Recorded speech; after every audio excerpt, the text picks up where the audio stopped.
हम वचन की ओर देखेंगे और लूका का सुसमाचार उसका 14 अध्याय और उसके 15 पद से लेके 35 पद तक हम आज का जो हमारा अध्ययन रहेगा वो रहेगा लूका का सुसमाचार 14 अध्याय 15 पद से लेके 35 पद तक। परमेश्वर के वचन को आदर देते हुए हम अपने स्थानों पे खड़े हो जाएंगे यदि परमेश्वर ने हमें सामर्थ्य है।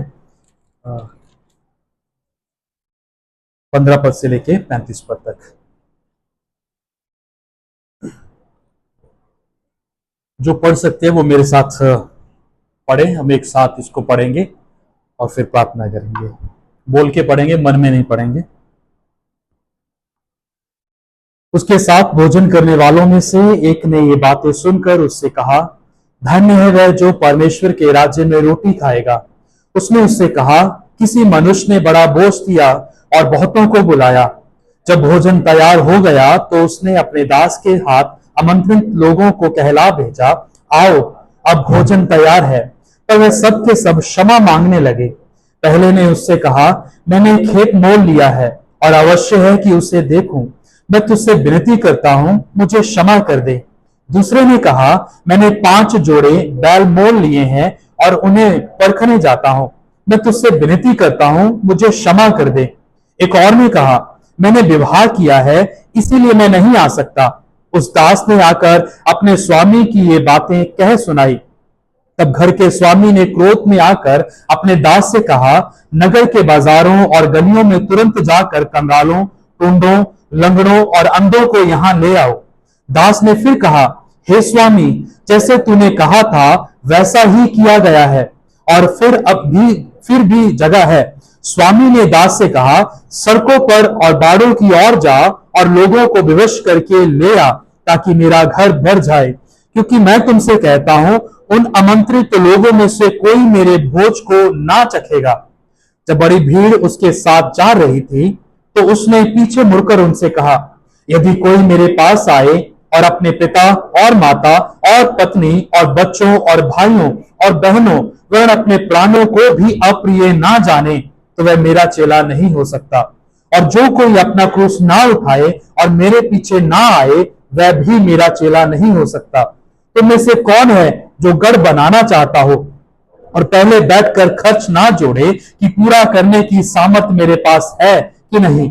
कहीं ऐसा ना हो कि जब वह नींव डाल ले वह तैयार ना कर सके। तो सब देखने वाले ये कहकर उसे ठट्ठों में उड़ाने लगे, ये मनुष्य बनाने तो लगा पर तैयार ना कर सका। या ये कौन ऐसा राजा है जो दूसरे राजा से युद्ध करने जाता हो और पहले बैठकर विचार ना कर ले कि जो 20,000 लेकर मुझ पर चढ़ा आता है, क्या मैं 10,000 लेकर उसका सामना कर सकता हूं या नहीं?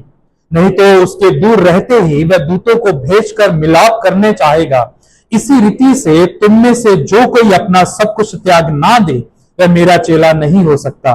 नमक तो अच्छा है, परंतु यदि नमक का स्वाद बिगड़ जाए तो वह किस वस्तु से नमकीन किया जाएगा? वह ना तो भूमि के और ना खाद के लिए काम में आता है। उसे तो लोग बाहर फेंक देते हैं। जिससे सुनने के कान हो वह सुन ले। ये परमेश्वर का वचन है। कृपया बैठ जाए,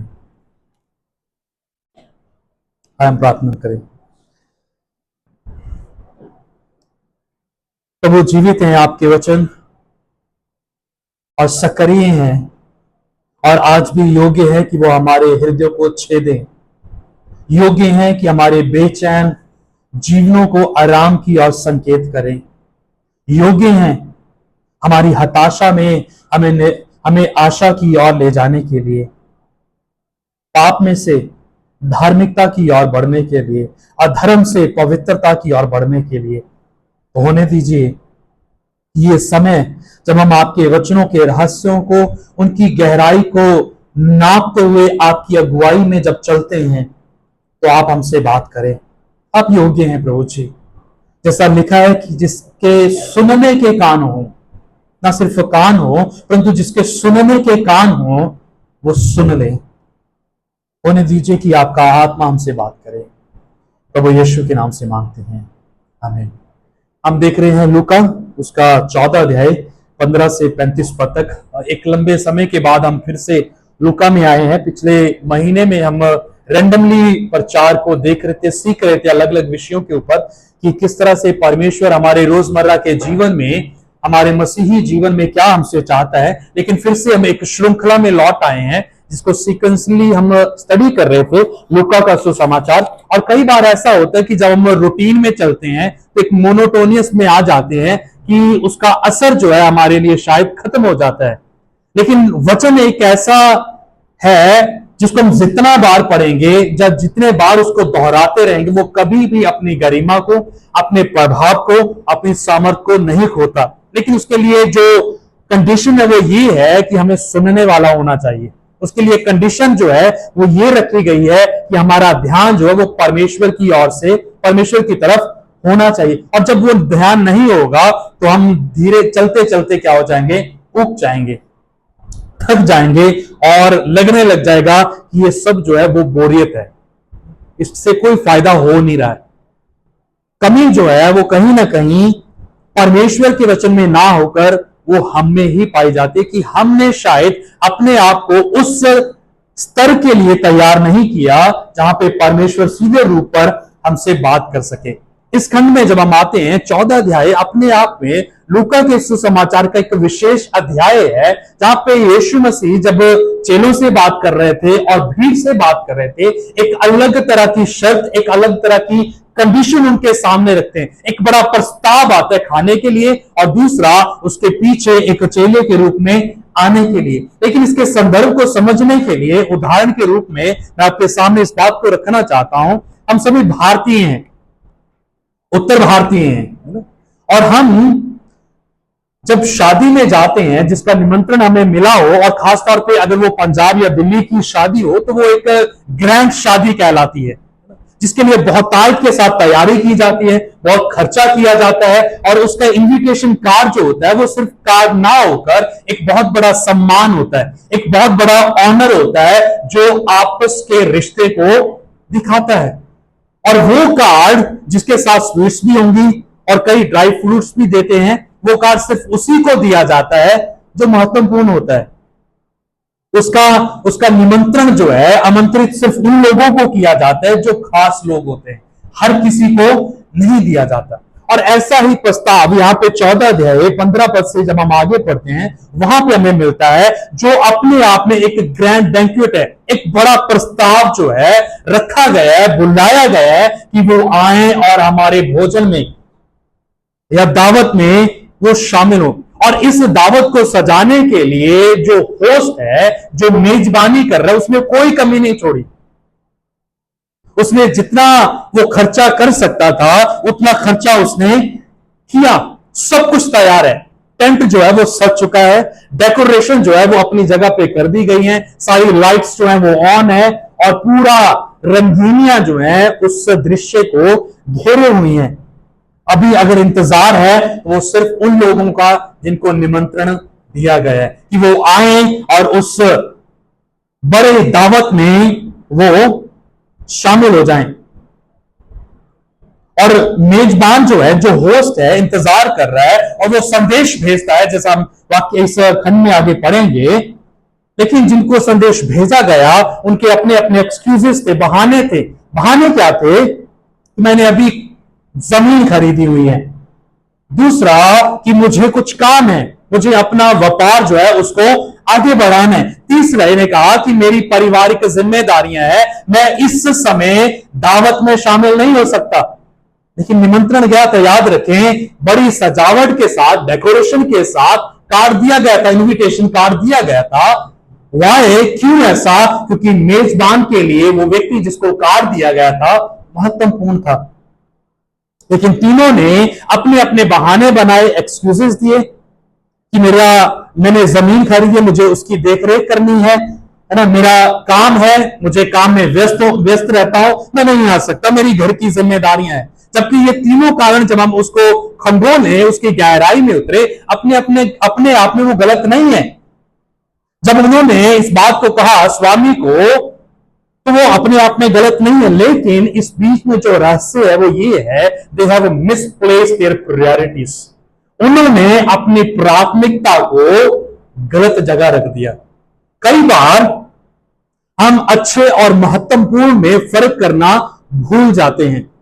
हमारे लिए महत्वपूर्ण क्या है, वो इजीली रिप्लेस किया जाता है उस चीज के द्वारा जिसे हमें लगता है कि ये अच्छा है।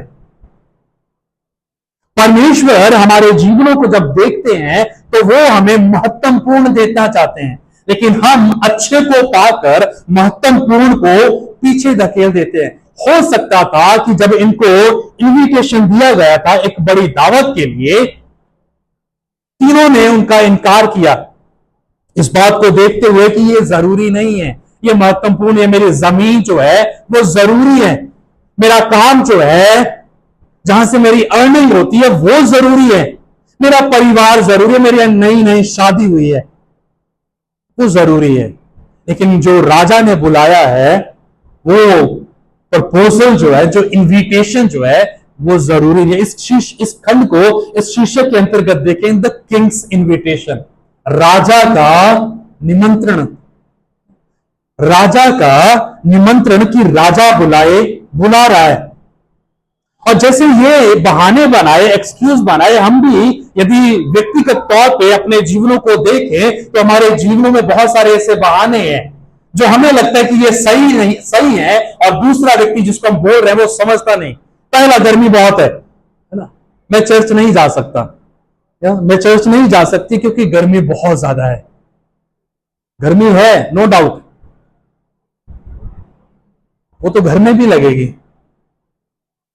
दूसरा, मुझे काम है, मेरा काम बहुत इंपॉर्टेंट है, मैं काम को नहीं छोड़ सकता, अगर मैं काम को छोड़ दिया तो मेरा सब कुछ बिखर जाएगा। एक विद्यार्थी कहेगा कि मेरी स्टडी जो है बहुत इंपॉर्टेंट है, मुझे एक बहुत मुश्किल असाइनमेंट जो करनी है वो जरूरी, अगर नहीं की तो हो सकता है कि मैं अपनी नौकरी से हाथ धो बैठूं, वो भी जरूरी है। असाइनमेंट अपनी जगह पे जरूरी है, गर्मी का तकाजा देना वो भी अपने आप में सही है, but then in between of that, उसके मध्य में, बीच में, what is the most important thing, सबसे महत्वपूर्ण क्या चीज थी? ये खंड जो है हमारे लिए उस सवाल को छोड़ता है। ये लोग जो थे जिन्होंने बहाने बनाए थे इस खंड में, दुख की बात यह है कि वो यीशु मसीह को रिजेक्ट नहीं कर रहे थे, उसको ठुकरा नहीं रहे थे, लेकिन दुख की बात यह है कि वो यीशु मसीह के साथ आने को पोस्टपोन कर रहे थे। अभी नहीं, बाद में, अभी नहीं आ सकता मैं। इनमें से किसी ने नहीं कहा कि मैं नहीं आऊंगा, मैं आऊंगा, लेकिन अभी काम है, अभी मुझे क्या करना है, मेरी जमीन को देखना है, मेरे परिवार को देखना है, मेरे काम को देखना है। अगर काम नहीं देखा गया तो क्या हो जाएगा, पैसा अर्न नहीं होगा और मेरा सारा जो बनाई हुई योजना है वो विफल हो जाएगी। They were postponing to be with Christ. और हम अगर अपने व्यक्तिगत जीवन को देखें, हम ऐसा ही कर रहे हैं। इसको इस तरह से समझ सकते हैं कि जो शैतान का सबसे बड़ा लाई जो है, पसंदीदा लाई जो है, वो है कल मैं जरूर कर लूंगा, आज नहीं कर पाऊंगा, कल जरूर करूंगा, आज मैं व्यस्त हूं। If you are not doing it today, we will not do it tomorrow. कल भी हम नहीं करेंगे यदि हम आज नहीं कर रहे हैं। यीशु मसीह जब भी चेलों से बात करता था, जहां भीड़ से बात करता था, तो कभी भी यीशु मसीह ने यह नहीं कहा कि मैं कल आके तुझे चंगा करूंगा, या कल उद्धार का दिन है, कल तुझे चंगाई मिलेगी और कल तेरी जरूरतें पूरी हो जाएगी। लेकिन यीशु मसीह क्या कहते थे? आज ही का दिन उद्धार का दिन है, आज ही तुझे मैं चंगा करता हूं, तेरे विश्वास ने तुझे चंगा कर दिया। परमेश्वर प्रेजेंट में रहते हुए चीजों को कर रहे थे। But we as people of God, हम परमेश्वर के लोग होने के नाते, we are postponing to be with Christ for tomorrow. कल हम करेंगे, ऐसा करके हम लगातार चीजों को टाल रहे हैं। व्यक्तिगत जीवन में अगर हम झांके तो यह सच होगा हमारे लिए कि कैसे हम यीशु मसीह को लगातार रुकने के लिए बोल रहे हैं। बाकी सारे कामों में हम व्यस्त हैं। अगर मुझे कोई इंपॉर्टेंट असाइनमेंट करनी है, मैं टाइम निकालूंगा। सपोज आपकी गाड़ी है, ट्रेन है, अर्ली मॉर्निंग है 3 बजे, तो ट्रेन मिस नहीं होगी आपकी। फ्लाइट पे अगर आपको बैठना, आपकी फ्लाइट मिस नहीं होती क्योंकि आपको पता है कि आपका खर्चा हुआ है वहां पे। अगर वो निकल गई तो रिफंड नहीं मिलेगा। But then think about being with Christ. Church आने के लिए और समय पे चर्च आने के लिए क्या होता है? एक्सक्यूज होता है हमारे पास। उठा नहीं गया जी, या रात को देर से सोए थे, काम था, गर्मी थी, व्हीकल नहीं था, पेट्रोल कम था, टायर पंक्चर हो गया, सो एंड सो चीजें हमारे पास बहुत। We as human being have learn to justify ourselves. हमने सीखा है कि हमें अपने आप को किस तरह से सही ठहराना है, और हम कर भी लेंगे। लेकिन यीशु मसीह कहते हैं कि इन सबके बीच में that shows what is important for you. वो बताता है कि आपके लिए महत्वपूर्ण जो है वो क्या है।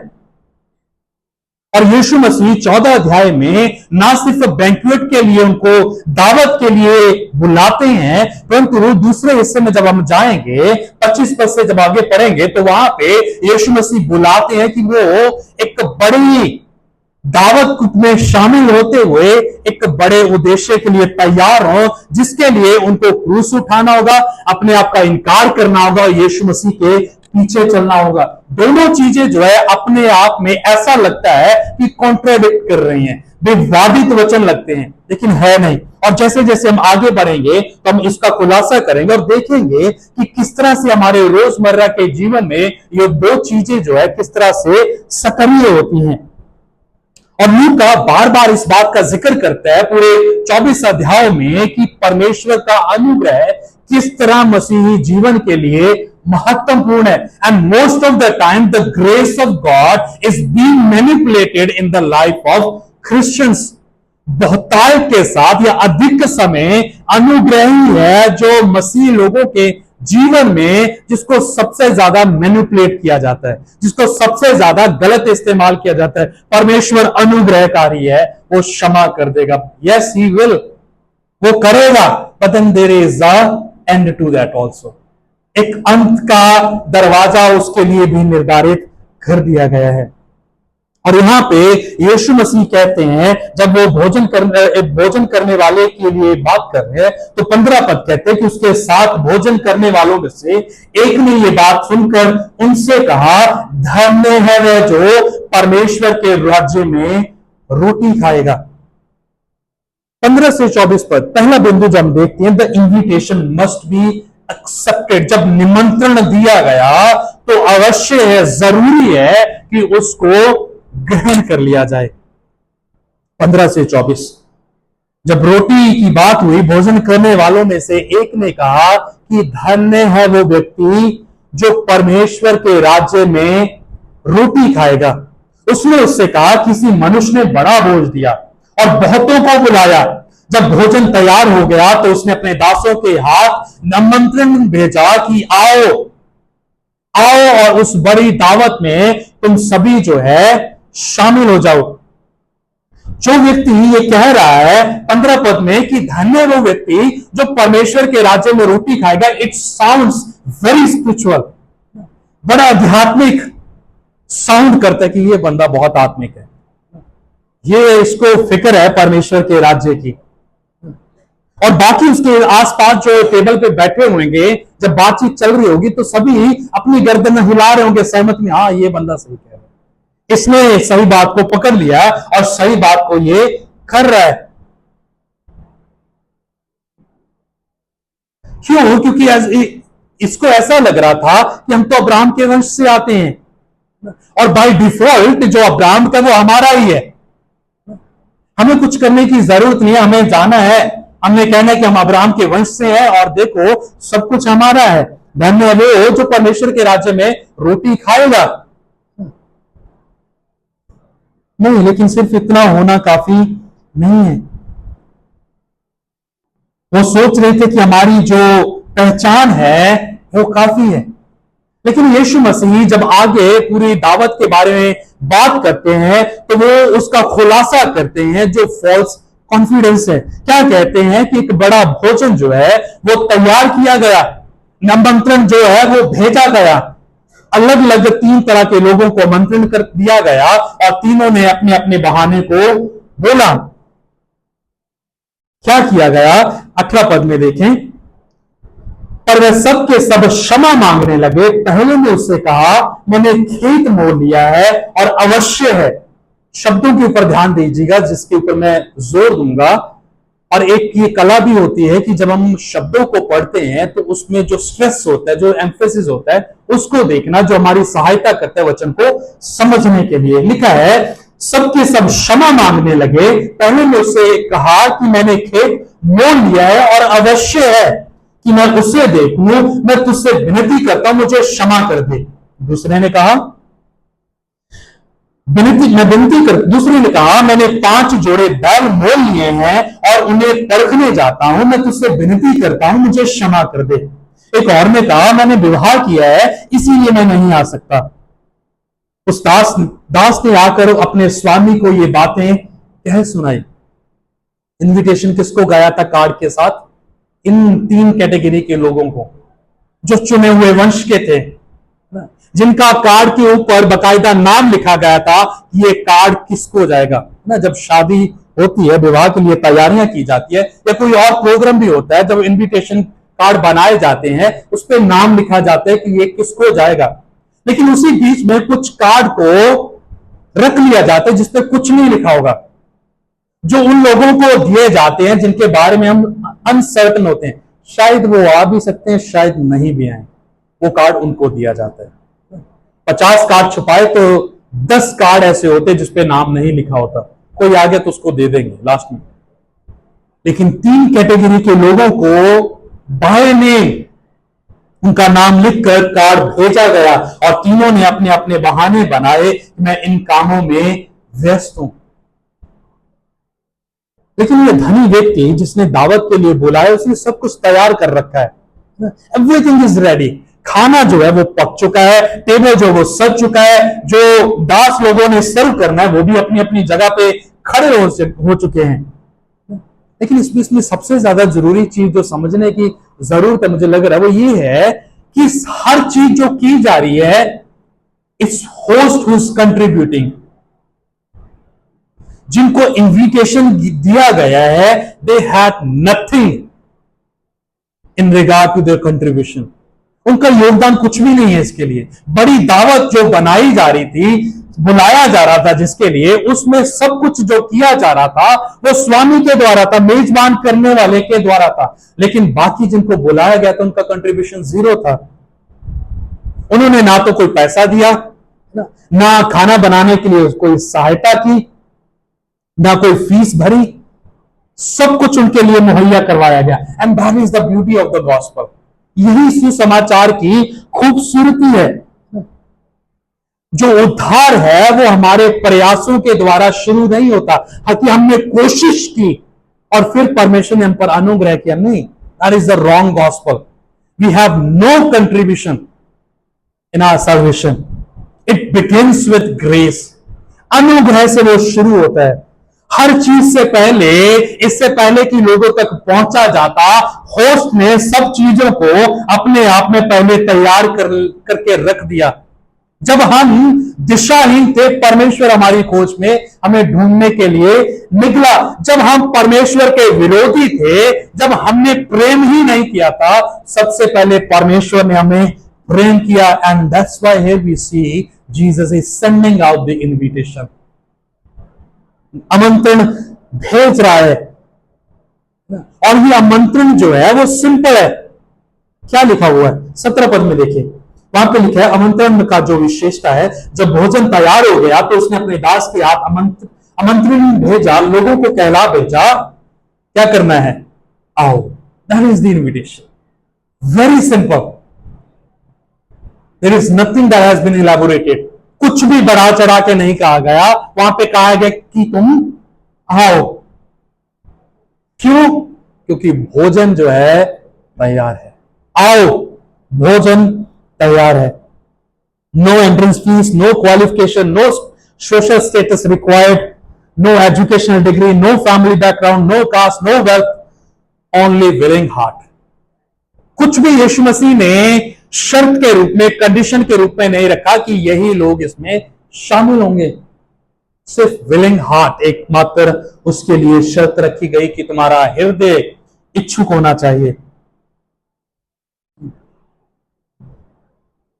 और सुसमाचार जो हमारे लिए करता है कि सुसमाचार जो है एक अच्छी सलाह या मशवरा नहीं है जो इस बात को कह रहा हो कि तुम्हें यह करना है, लेकिन सुसमाचार ये है, इस बात की घोषणा करता है कि जो यीशु मसीह ने पहले ही से क्रूस के ऊपर कर दिया है वो सुसमाचार है। ये नहीं कि जो हम करेंगे, नहीं, जो परमेश्वर ने पहले ही से उस क्रूस पर कर दिया है। लेकिन दुख की बात तीनों ने अपने अपने एक्सक्यूजेस बनाए और इसको इस बात से कह सकते हैं हम, the greatest enemy of the best is often the good. जो मैं शुरू में कह रहा था कि जो महत्वपूर्ण है, जो सर्वोत्तम जो है, उसका सबसे बड़ा शत्रु कौन है? अच्छा है। And most of the time, अधिकांश बार हम इसमें फर्क करना भूल जाते हैं। मरियम और मार्था दो बहनें थी। एक बहन यीशु मसीह के पास बैठी थी और दूसरी कामों में व्यस्त यीशु मसीह के लिए खाना तैयार कर रही थी। खाना बनाना जरूरी था क्योंकि गेस्ट घर में आए हैं, लेकिन दूसरी बहन ने यीशु मसीह के साथ समय बिताना जरूरी समझा। लेकिन यीशु मसीह ने क्या कहा? जब बहन ने कंप्लेन की कि इसको भेज, ये वहां पे आराम से बैठी हुई, इसे भेज ताकि ये मेरा हाथ बटाए काम में। यीशु मसीह ने क्या कहा? माता तू क्यों चिंता करती है? सिर्फ एक बात ही जरूरी है, एक बात, क्या? स्वामी के साथ होना। यीशु मसीह ने यह नहीं कहा कि वो जरूरी नहीं है, खाना बनाना या घरेलू काम करना जरूरी नहीं है, विवाह अगर कर लिया, विवाह को नर्चर करना जरूरी नहीं है। अगर जमीन खरीदी है, उसकी पैदावार को बढ़ाना, ये नहीं कह रहा कि यीशु ये नहीं कह रहा कि वो जरूरी नहीं है। अगर हम काम करते हैं तो यीशु ये नहीं कह रहा कि तुम काम मत करो, मेरे साथ घूमो, नहीं। यीशु कह रहा है कि decide what is your priority, प्राथमिकता क्या है तुम्हारी। और हमारी most of the time as Christians, most of the time we are failed to recognize what is the most important thing in our life। अधिकतर हम ये चूक जाते हैं इस बात की पहचान करने के लिए कि हमारे लिए सबसे महत्वपूर्ण क्या है। सबसे महत्वपूर्ण और जरूरी, तीन श्रेणियां होती हैं हर काम को करने के लिए। सबसे ज्यादा महत्वपूर्ण क्या है? महत्वपूर्ण क्या है? जरूरी क्या है? जब हम ये जान जाएंगे तो वो दिखाएगा कि हमारा मन जो है वो काम कहां पे है। क्योंकि whatever controls your schedule usually controls your soul.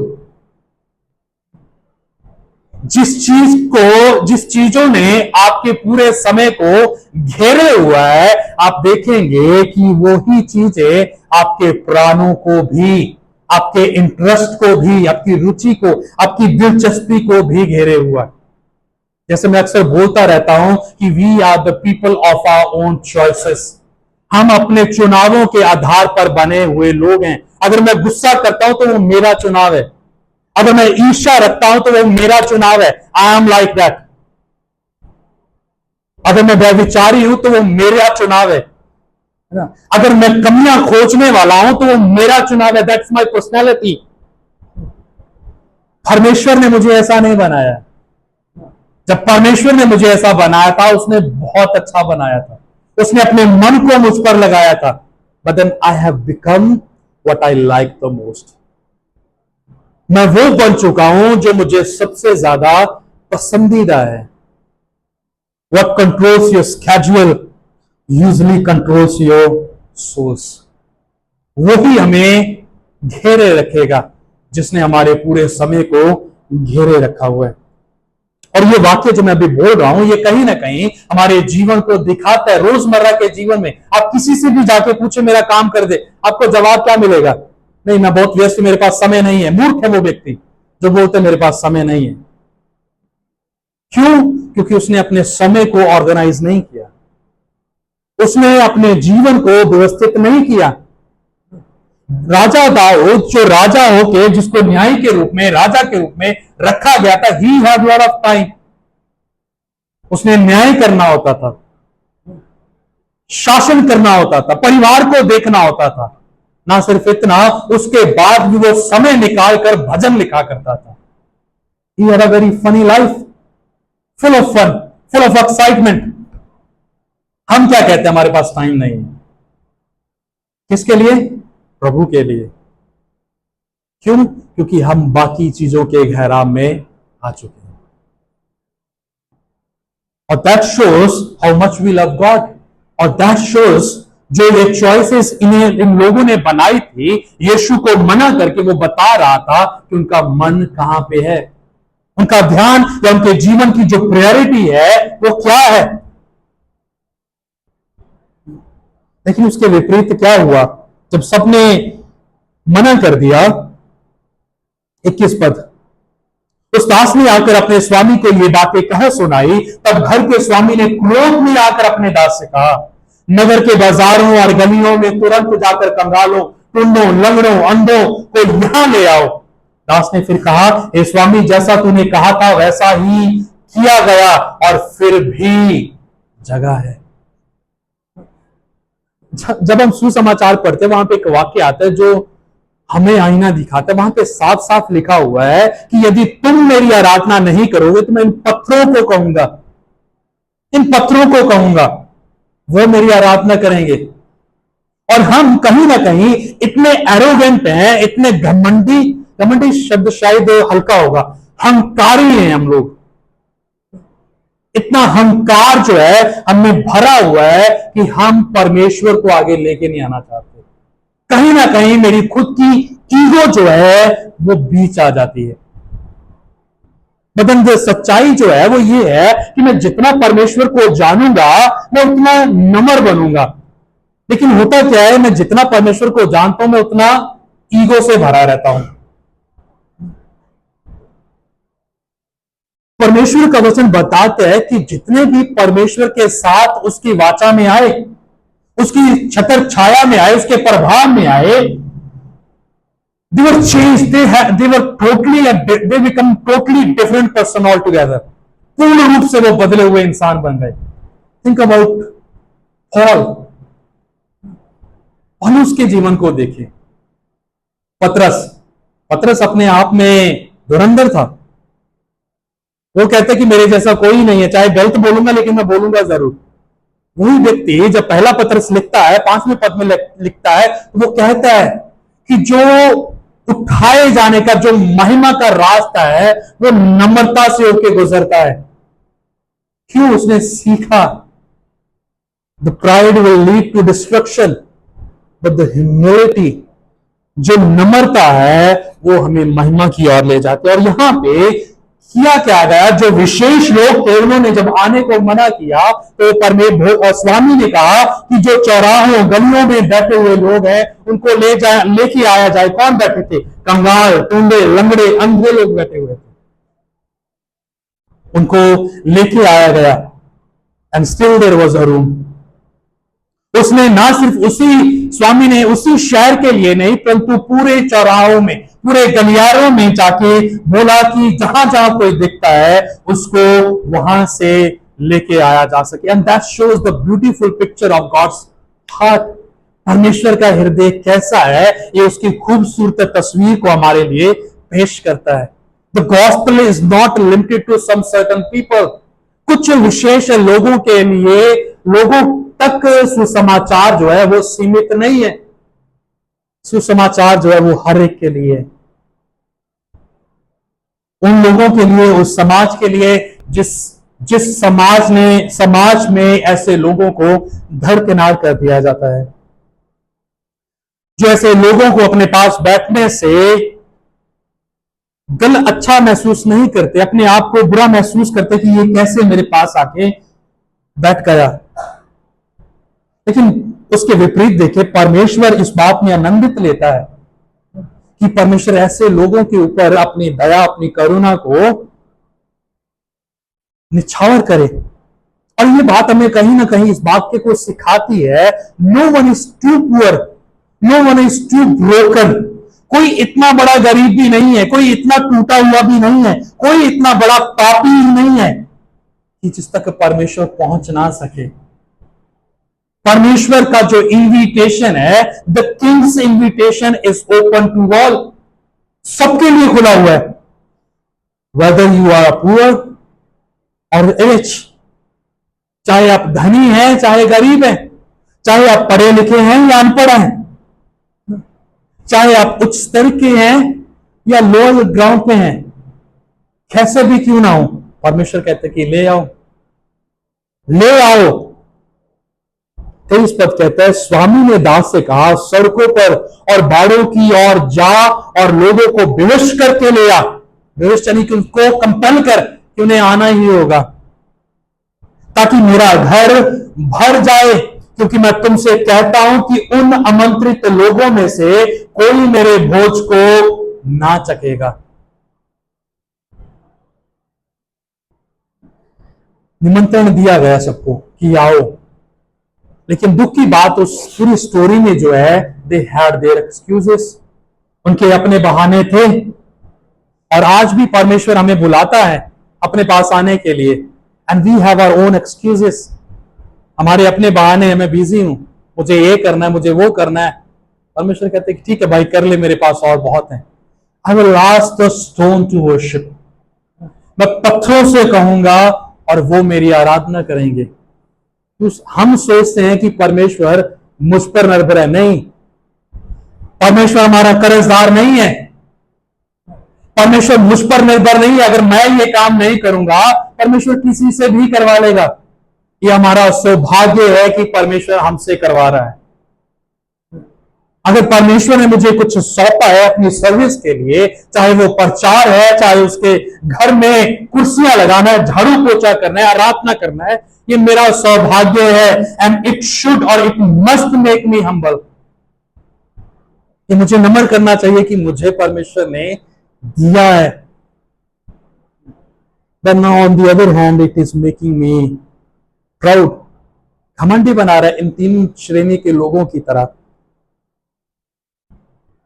हम एक्सक्यूजेस बनाते कि जब जीवन सही हो जाएगा, जब जीवन सही रास्ते पे आ जाएगा, तब मैं परमेश्वर के साथ चलने लगूंगा, अभी मैं काम में व्यस्त हूं, जब मैं रिटायर हो जाऊंगा तब मेरे पास बहुत समय होगा, मैं फिर परमेश्वर के साथ चले जाए। जैसे अक्सर हमारे समाज में बोला जाता है, अभी 60 की उम्र होगी, रिटायर, अभी कुछ करने की ना, अभी तीर्थ यात्रा पे जाएगा। हम इसी प्रकार से यीशु मसीह के साथ पेश आते हैं। जब हमारा जीवन सब कुछ सेटल डाउन हो जाएगा, उसके बाद मैं परमेश्वर को टाइम दूंगा। और एक बात जो कड़वा सच वो ये है कि हमारा जीवन कभी भी सेटल नहीं होगा, कभी भी नहीं होगा। अगर हम सोचें कि आज मैं अगर तंगी में हूं, मैं कर्ज में हूं, तो मैं जब सब समस्याओं को सुलझा लूंगा तब मैं करूंगा। अगर हम आज नहीं कर रहे, let me assure you, we will not do tomorrow, कल भी हम नहीं करेंगे, क्योंकि इस उद्धार का जो दिन है वो आज ही का दिन है। डिलेड ओबीडियंस इज डिसोबीडियंस, देरी से की गई आज्ञाकारिता अनआज्ञाकारिता कहलाती है।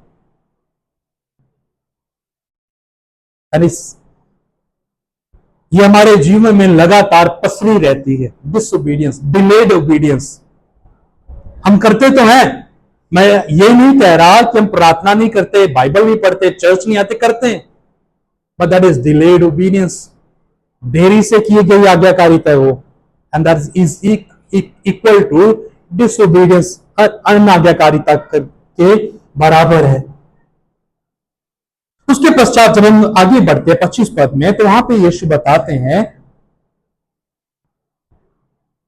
कि जब उन्होंने उनके इनविटेशन को नजरअंदाज कर दिया, जाकर है कि ठुकरा दिया, then Jesus move to other community, एक दूसरे समुदाय के पास चला गया।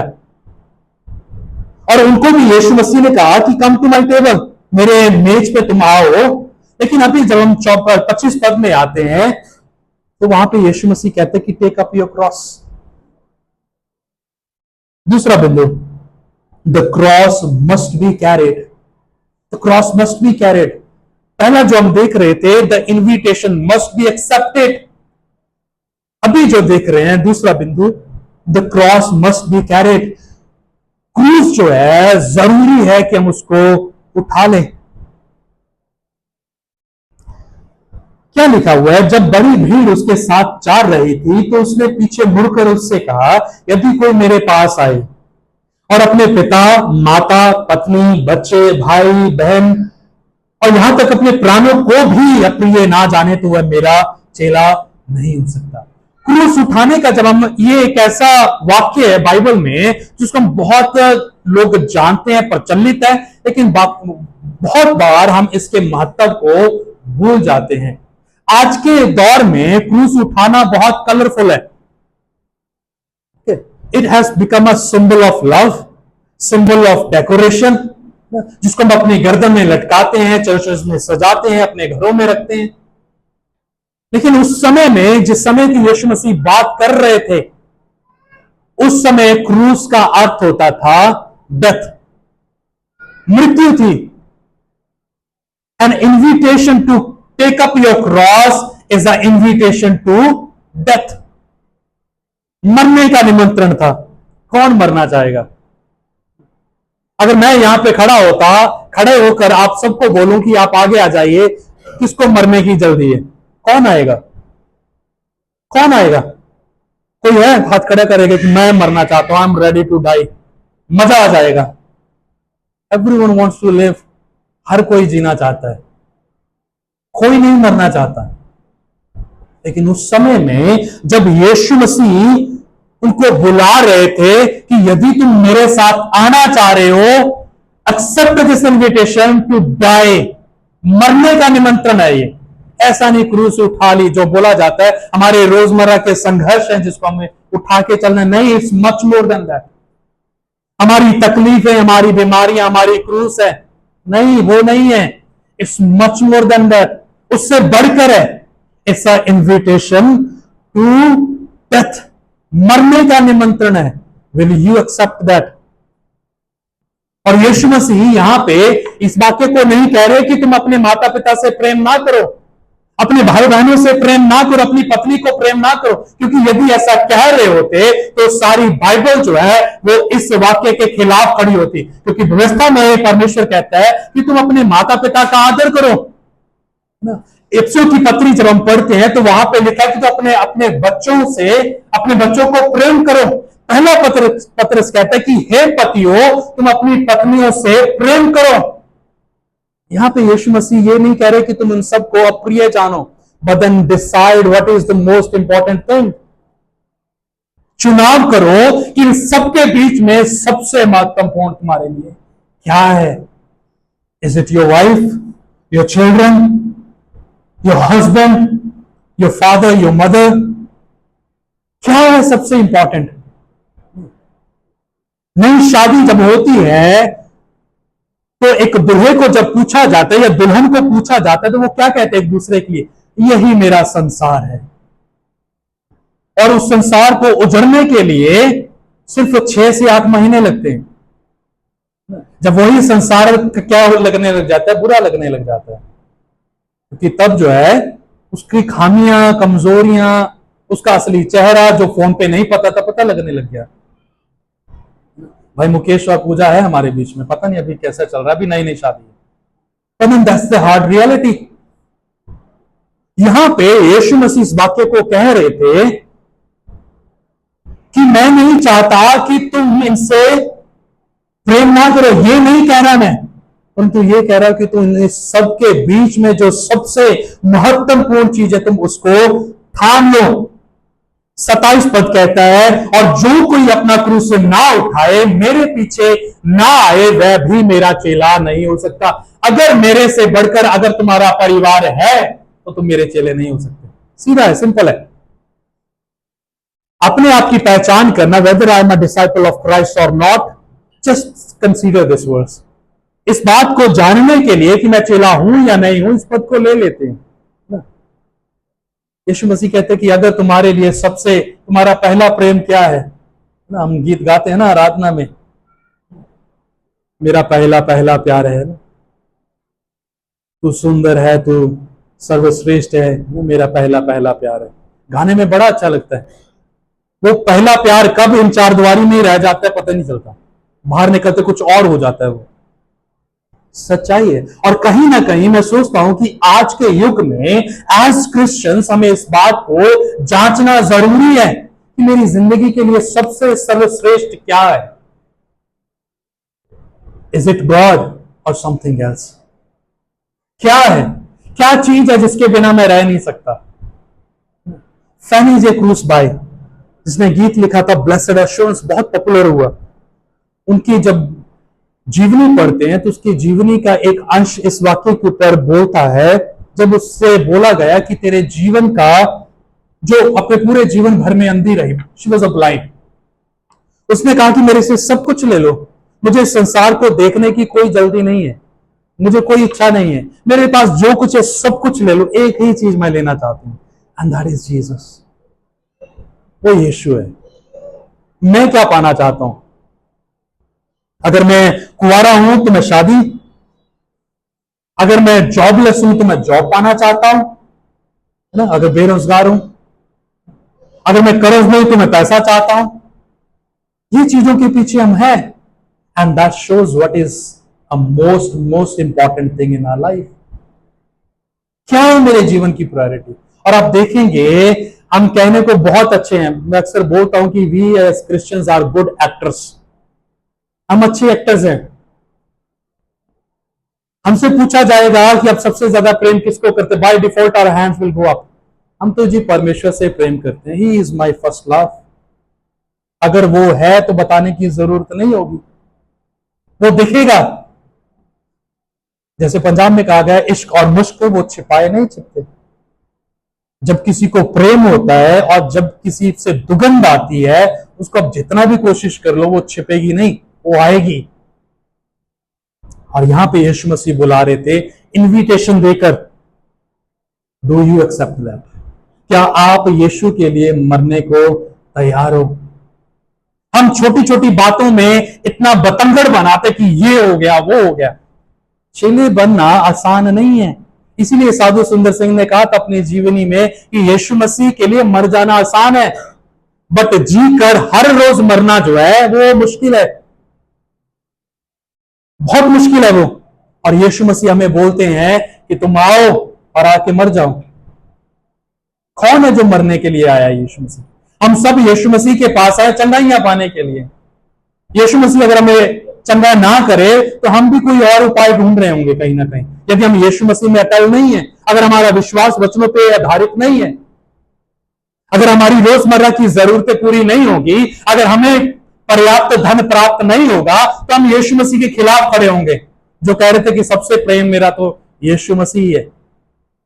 यीशु मसीह बात में आता है, 10वें 15वें नंबर पे भी नहीं आता यीशु मसीह हमारे जीवन में। जो कड़वी सच्चाई है वो ढोंग है हमारा, जब हम कहते हैं कि यीशु मसीह से सबसे ज्यादा प्रेम मैं ही करता हूं। अगर करता तो वो दिखता। ये चेले जो मरने तक चले गए यीशु मसीह के लिए। पतरस कहने लगा कि मेरे स्वामी को सीधा लटकाया जाता, मैं तो उस योग्य भी नहीं हूं कि उसके अनुसार उसके तरह क्रूस पर लटकाया जाए, मुझे उल्टा लटकाया जाए। पौलुस और ऐसे जो पितामह हुए कलीसियाओं के, उनके जीवनों को जब हम पढ़ेंगे तो पता चलेगा they were the true disciple of Christ. They were ready to die for Christ because they had truly taken up the cross of Christ. मसीह की क्रूस को उठा के चल रहे थे। पॉलीकार्प जो स्मुरना का बिशप बना, जिसको जिंदा जला दिया गया चौराहे में खड़ा होकर, उसके सामने चॉइस दी गई कि तू नीरो राजा के सामने झुकेगा या फिर अपने परमेश्वर को मानता रहेगा। अगर तू परमेश्वर को मानता रहेगा तो तुझे जिंदा जला दिया जाएगा। You know what he said? मुझे जिंदा जलना मंजूर है, लेकिन मैं अपने परमेश्वर का इनकार नहीं करूंगा। क्यों? क्योंकि उन्होंने उस क्रूस को उठाने की कीमत को पहचाना था। हम बीमार हो जाने से कलीसिया आना छोड़ देते हैं, घर में तंगी परेशानी आ जाने से हम कलीसिया में आना छोड़ देते हैं, परमेश्वर की संप्रभुता के ऊपर विश्वास करना छोड़ देते हैं। ये कैसे संभव होगा? ये हमारा विश्वास, तो ये हमारा मसीह जीवन। खिल्लियां उड़ाई हुई हैं हमने मसीह विश्वास की। बदन वचन बताते the cross must be carried, जरूरी है कि क्रूस को उठा के जो है चला जाए। जबकि यीशु मसीह के साथ एक लंबी भीड़ चल रही थी। अगर आप या मैं यीशु मसीह के साथ हो, यीशु मसीह की जगह पे होते जिसके पीछे इतनी भीड़ चल रही थी, हम क्या करते? हमारा हाव भाव बदल जाता, कॉम्प्रोमाइजेस आते। क्यों? क्योंकि यदि इतने लोग मेरे कहने में हैं तो मैं तो अपने आप में खुदा बन गया। 4 लोग अगर मेरे साथ खड़े हैं, मेरे साथ सहमत हो रहे हैं, तो मैं तो उनके लिए परमेश्वर हूं। यीशु मसीह ने, जबकि बड़ी भीड़, लिखा है 25 पद में, बड़ी भीड़ उसके पीछे थी, तब भी उसने सच्चाई के साथ किसी तरह का कॉम्प्रोमाइज नहीं किया। उसने बताया जाए भीड़ भी है, मैं सच्चाई को बोलना बंद नहीं करूंगा। हम जो हमारे अविश्वासी परिवार है, जो मसीह में अभी नहीं है, हमारे मित्रगण है, उनके बीच में हम कैसे सुसमाचार की सच्चाई को प्रकट करते हैं, कैसे चेलेपन की सच्चाई को हम उनके आगे बताते हैं। और हमारी चॉइसेस बताएंगे a love for Christ is above all the relationships. मसीह के लिए जो मेरा प्रेम है वो सब रिश्तों से ऊपर है, सबसे बढ़कर है वो। और इसीलिए निमंत्रण भेजा गया था और अभी निमंत्रण दिया गया है, टेक अप योर क्रॉस। और इसको इस वाक्य में मैं बोल सकता हूं, what ever you fear losing the most is often what you worship the most. जिस चीज का डर आपको सबसे ज्यादा खोने में लगा जाता है, ये में से दूर ना हो जाए, आप देखेंगे कि आप उसी की आराधना करते हैं। इट कैन बी मनी, पैसा हो सकता है, वो आपका काम हो सकता है, आपका पति, आपकी पत्नी हो सकता है, आपके बच्चे हो सकते हैं। जिसको खोने से आप सबसे ज्यादा डरते हैं, वही उसी चीज की आप आराधना करते हैं। तीसरी चीज जो हम देखते हैं यहां पे,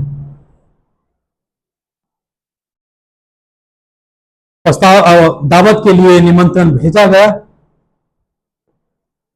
लेकिन इनकार किया गया। यीशु मसीह ने जो चौराहों में बैठे लोग थे उनको बुलावा भेजा कि वो आए, और भीड़ आई, और भीड़ को यीशु मसीह ने कहा कि टेक अप योर क्रॉस। और यहां पे तीसरी चीज जो यहां पे हम देखते हैं, विटनेस मस्ट बी प्रिजर्व्ड। जो गवाहियां हैं उसको संभाला जाए। 34 से 35 पर देखिए क्या लिखा हुआ, नमक तो अच्छा है ना, परंतु यदि नमक का स्वाद बिगड़ जाए तो वह किस वस्तु से नमकीन किया जाएगा। नमक तो अच्छा है, जो 40 से ऊपर हो चुके हैं उनको नमक पसंद नहीं है, पसंद है लेकिन खाते नहीं है, कोलेस्ट्रॉल बढ़ जाता है, उससे हृदय का रोग होने का चांस बढ़ जाता है, तो हम नमक कम कर देते हैं। यहां पे कहता है, वचन कहता है नमक अच्छा है, परंतु यदि नमक जो है अपने स्वाद को खो दे, उसका स्वाद जो है बिगड़ जाए, तो उसको किस चीज से नमकीन जो है किया जाए। यीशु मसीह खाने की बात कर रहे थे ना, और आज भी यदि हमारे घर में डाइनिंग टेबल है, यदि हम डाइनिंग टेबल का इस्तेमाल करते हैं खाना खाने के लिए, तो आप देखेंगे उस टेबल पे नमक हमेशा रहेगा। नमक ही एक ऐसा स्पाइस है जो हमेशा बना रहेगा टेबल पे।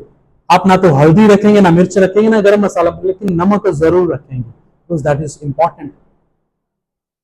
और यहां पे यीशु मसीह उसी का उदाहरण देते हैं, लेकिन यदि उसका टेस्ट बिगड़ जाए, वो अपने स्वाद को खो दे, तो वो किस चीज से नमकीन किया जाएगा। यहां पे यीशु मसीह जो कर रहे थे, salt makes its presence known not by drawing attention to itself। नमक जो होता है वो बाकियों का ध्यान अपने ऊपर नहीं खींचता, लेकिन नमक जो होता है जिस किसी के साथ जाता है उसको बदल देता है वो। अगर आपने खाने में, सब्जी में नमक नहीं डाला, आपको कमी महसूस होगी, लेकिन जैसे ही आप नमक को डालेंगे वो मिर्च के स्वाद को बदल देगा, हल्दी, गरम मसाले, जो बाकी स्पाइसेस डाले हुए हैं उसको बदल देगा। नमक अपने आप में नहीं बदलता, और यहां पे यीशु मसीह कह रहे थे कि जब तुम्हें चुना गया है, जब तुम्हें इनविटेशन दिया गया है, तुम्हें इसीलिए दिया गया है ताकि तुम अपनी प्रेजेंस को खो नहीं, अपने अस्तित्व को खो ना दो, परंतु उसको बनाए रखो। जिस तरह पौलुस कहता है रोमियो की पत्री में 12 अध्याय उसके दूसरे पद में कि तुम संसार के सदृश ना बनो, परंतु क्या हो, तुम्हारे मन जो है वो उनका नवीनीकरण जो है होता रहे, नए होते रहे। तुम लगातार यीशु मसीह के स्वरूप और समानता में बढ़ते चले जाओ, उसी में ढलते चले जाओ। लेकिन होता क्या है, अगर हम नमक हैं, if we are the salt, यदि हम नमक हैं, तो जरूरी है कि हम अपने स्वाद को ना खोएं, क्योंकि यदि हमने अपना स्वाद खो दिया, there is nothing that can make us again this same. फिर से हमें वैसा नहीं बना पाएगा। तो कहीं ना कहीं हमें जांचने की जरूरत है कि क्या हम उस नमक के रूप में जी रहे हैं जो दूसरों को बदलता है, या फिर हमने दूसरों का आकार ले लिया है। जिस समाज में, जिस संसार में हम रहते हैं, हमने उसकी सदृशता को ले लिया है। हम जिस व्यक्ति के साथ ज्यादा बैठ जाते हैं, हम उसके जैसे बातें करने लग जाते हैं, उसके जैसे हाव भाव हो जाते हैं हमारे, क्योंकि मैं उस व्यक्ति के सांचे में ढल गया। और think about if you are being with Jesus. कल्पना करें यदि आप यीशु के साथ रहे हैं। कई बार मैं सोचता हूं इस वाक्य को, जब मूसा यीशु मसीह के साथ पर्वत पे था और जब वो उतरा तो उसके चेहरे पे इतना नूर था, चमक थी। इजरायली लोग कह रहे थे कि हमसे दूर चला जा, क्योंकि हम तुझे फेस नहीं कर पा रहे, क्योंकि तेरे चेहरे की जो चमक है, वो नूर जो है वो बहुत ज्यादा है। जब हम प्रार्थना करते हैं, जब हम वचन पढ़ रहे होते हैं, जब हम यीशु मसीह के साथ उसकी उपस्थिति में होते हैं, और जब हम उससे बाहर जाते हैं, हम कैसे होते हैं? Is there a difference? No, नहीं होता है। हम अभी चर्च में बैठे हुए, एक बड़ा आत्मिक माहौल बना हुआ है। चर्च खत्म होते हुए माहौल देखिएगा, हमारी बातें चेंज हो जाएंगी, हमारी प्लानिंग शुरू हो जाएगी, और हम कुछ और ही हो जाएंगे। क्यों? क्योंकि हमने अपने टेस्ट को समाज और संसार का जो प्रभाव है उसके द्वारा ले लिया। I am not affecting the world around me, what the world that is around me is affecting me. जो संसार मेरे इर्द गिर्द है, मैं उसको प्रभावित नहीं कर रहा, मैं उसको नहीं बदल रहा, लेकिन संसार मुझे बदल रहा है। आप आज भी ऐसे मसीहों को देखेंगे जो गालियां करते हैं, गालियां गलोच करते हैं, झूठ बोलते हैं, व्यभिचारी हैं, पाप करते हैं, चोरियां करते हैं, निंदा करते हैं। ऐसे मसीहों को देखेंगे आप। बदन दे आर क्रिश्चियंस, और वो अपने आप में कहते हैं कि परमेश्वर का आत्मा उन पर है, वो परमेश्वर के साथ समय बिताते, तो बदलते क्यों नहीं है वो, है ना? हमें भी इसी प्रकार से अपने ऊपर ध्यान लगाने की जरूरत है। जो इनविटेशन परमेश्वर ने हमें दिया है बुलाने का, और जब हमने उसका प्रत्युत्तर दिया है, तो परमेश्वर चाहता है कि हम अपनी क्रूस को उठा लें और अपने आप में इस बात का जिक्र जरूर करें, am I ready to die for Christ? क्या मैं मसीह के लिए मरने को तैयार हूं? इसीलिए अंततः यीशु मसीह कहते हैं 35 पद में, उसके अंतिम हिस्से में कहते हैं, जिसके सुनने के कान हो वह सुन ले। सबके कान है ना? हाथ लगा के देखो, कोई घर तो नहीं छोड़ के आया है ना? कान, जिसके सुनने के कान हो, जिसके डेकोरेशन के लिए कान ना हो, जिसके सुनने के कान हो, वो सुन ले। क्या सुन ले? Take up your cross, come after God.